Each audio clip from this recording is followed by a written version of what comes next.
하나님의 말씀 시편 89편 30절에서 32절까지의 말씀 찾으신 줄 알고 우리 같은 목소리로 봉독합니다. 시작.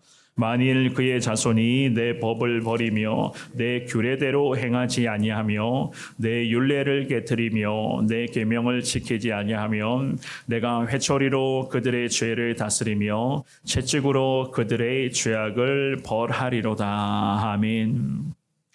우리가 성경을 보시면은 하나님을 일컬어서 사랑의 하나님 혹은 인자와 자비가 풍성하신 하나님으로 참 많은 말씀이 기록되어져 있습니다. 하나님은 사랑이시다라고 하는 이러한 성경에 있는 말씀 등을 통하여서 하나님께서는 정말로 사랑의 하나님이 되셔서 우리에게 예수 그리스도를 보내어 주셨고 저와 여러분들이 예수 그리스도의 십자가 보혈의 그 은혜를 입고 살아갈 수 있게끔 천국 백성으로 하루하루 주님 뜻 가운데 나아갈 수 있게끔 하나님은 지금까지도 그리고 지금 이 순간에서도 우리에게 은혜와 사랑을 베풀어 주시는 위대하신 하나님이신 것을 믿습니다. 하지만 하나님의 귀한 사랑은요, 그분의 그러한 사랑과 자비하심에 못지않게 하나님의 공의하심 가운데서도 하나님의 사랑은 분명히 녹아져 나오는 것을 우리는 잘 알고 있습니다. 진리와 공의로부터 우리를 분리하려고 하는 그러한 어둠의 세력들,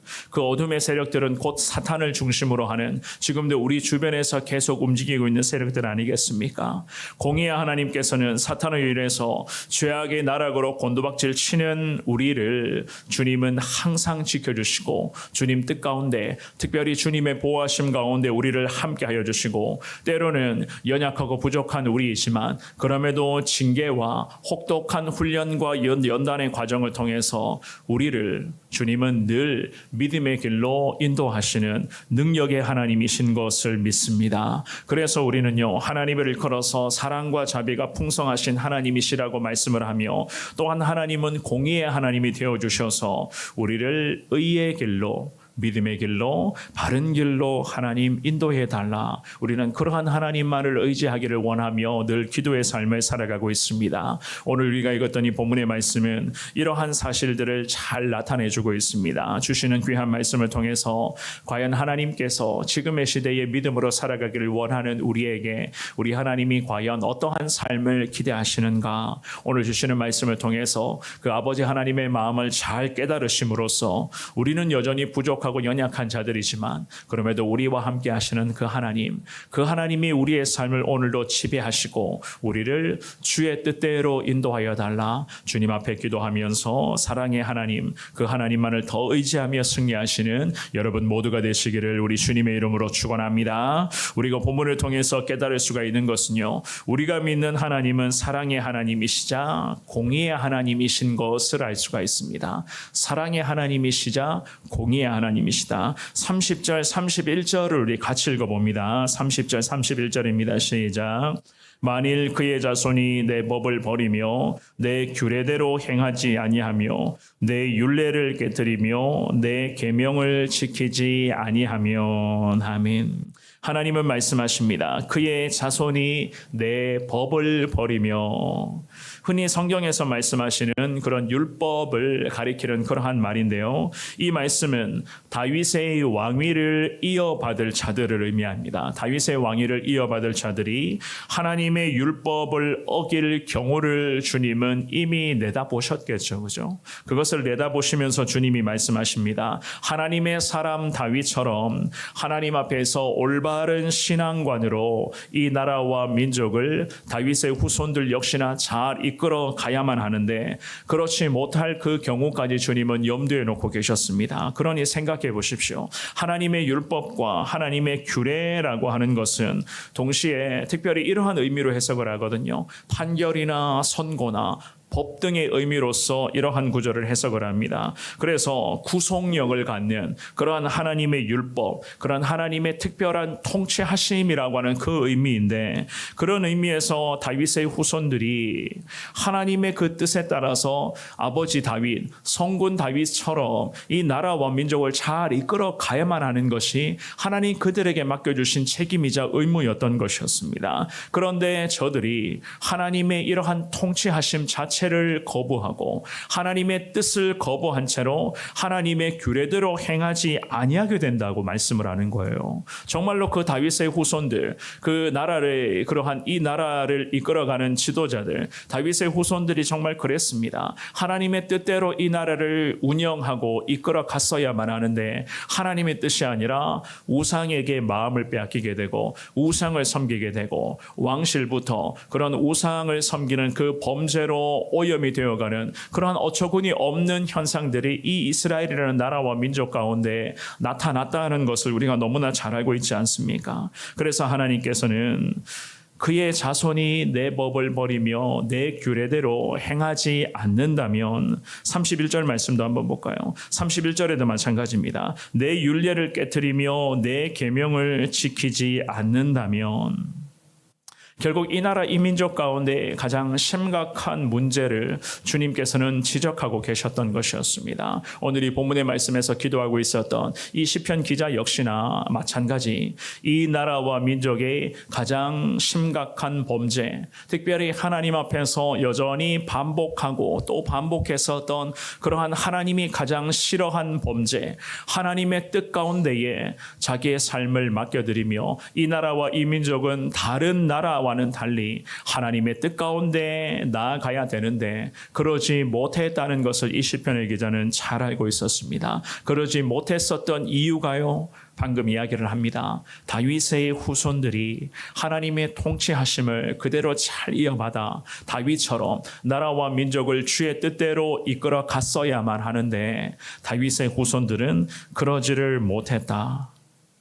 그랬기 때문에 하나님께서는 이스라엘 민족들과 맺어주신 다윗 언약을 주님이 파기하셨겠죠. 그죠? 물론 저들의 범죄가 결국 원인이 되어서 주님이 그들과 맺어주신 이 다윗 언약을 더 지속하실 수가 없었던 거예요.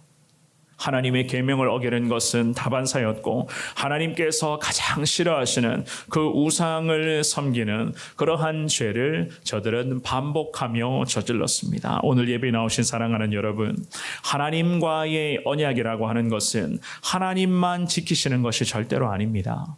하나님과의 언약 관계라는 것은요, 언약이라는 것은 쌍방에게 나타나야 할, 쌍방이 행해야 될 것을 우리가 언약이라고 이야기를 하잖아요. 그래야지만이 그 언약의 의미가 우리 가운데 성립이 되는 것인데, 한쪽이 만약에 언약을 어기게 되면 당연히 그 언약, 그 약속은 폐기가 되는 것이 아니겠습니까? 그래서 우리 하나님께서 말씀을 하셨습니다. 하나님의 말씀을 제대로 이행하지를 못했다. 지도자부터가 이 하나님의 율법, 하나님의 통치하심을 제대로 받들지를 못했다. 거기에다가 우상을 가지고 들어와서 성전, 왕궁에서부터 우상을 섬기는 이러한 죄악이 가득 채워져 있었다는 것을 주님이 지적을 하십니다. 결국 하나님의 뜻대로, 하나님의 계명대로 나아가지를 못했다는 거예요. 그래서 성경 오늘 본문의 32절 말씀에 하나님이 어떻게 하신다고요? 우리 32절 읽어봅니다. 시작.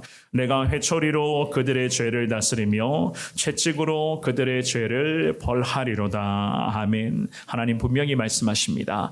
언약을 제대로 이행하지 못하는 이스라엘 민족들에게 하나님은 회초리로 그들의 죄를 다스릴 것이다. 하나님이 징계하신다는 말씀이죠. 그리고는 하반절에 채찍으로 그들의 죄를 벌할 것이다 라는 말씀도 하십니다. 회초리와 채찍을 주님이 언급을 하시면서 그야말로 하나님이 이 민족과 나라를 심판하시겠다는 거예요. 그냥 내버려 두지 않으시겠다. 하나님이 공의의 하나님이 되셔서 언약을 일방적으로 파기한 이 나라와 이 민족을 주님의 회초리로, 주님의 채찍으로 다스리고 벌하시겠다. 주님은 분명하게 말씀을 하십니다. 그러니 이스라엘 민족들은요, 그랬습니다. 하나님 앞에서 바르게 살아갔어야만 하는 거예요. 왜 하나님 앞에 이 민족들이 바르게 살아갔어야만 하는가? 기억하셔야 돼요. 하나님과 언약 관계를 맺은 다윗 언약의 계승자가 바로 이 나라 이 민족들 아니겠습니까? 그야말로 하나님으로부터 선택받은 하나님의 백성들인데 일방적으로 하나님 앞에서 언약을 파괴합니다. 무엇 때문에요? 죄. 우상을 범하는 죄, 하나님이 아닌 다른 신들에게 절하며 다른 신들을 모시고 있는, 다른 신들을 섬기고자 하는 그러한 죄가 결국에는 하나님의 회초리, 하나님의 채찍을 하나님이 움직이게끔 하셨다는 겁니다. 사랑하는 여러분, 하나님의 채찍질과 하나님의 회초리라고 하는 것은 다 뜻이 있는 거예요. 의미가 없는 것이 아닙니다. 오늘 이 시편의 기자가 우리에게도 이 말씀으로서 이 말씀의 의미를 가르쳐 주고자 하는 것은요, 하나님 이렇게까지 말씀하신다는 것은 우리에게도 오늘날의 영적인 이스라엘 백성으로 영적 계승자로 살아가며 주님 앞에 쓰임받기를 원하는 우리에게도 이 말씀은 똑같이 적용된다는 것을 우리가 절대로 놓쳤으면 안 되는 것입니다. 만약에 저나 여러분들이 물론 우상을 섬기는 죄를 범하지는 않겠지만은 우상을 섬기는 죄가 굳이 형상으로 만들어진 그러한 우상의 형상 앞에 절하는 것만을 우상으로 섬기는 죄라고 이야기하지 않잖아요.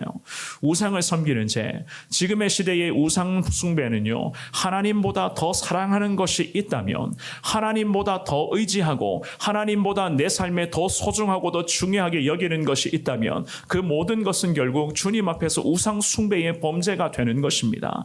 그러한 인생을 살아가면 하나님이 우리에게도 어떻게 하신다고요?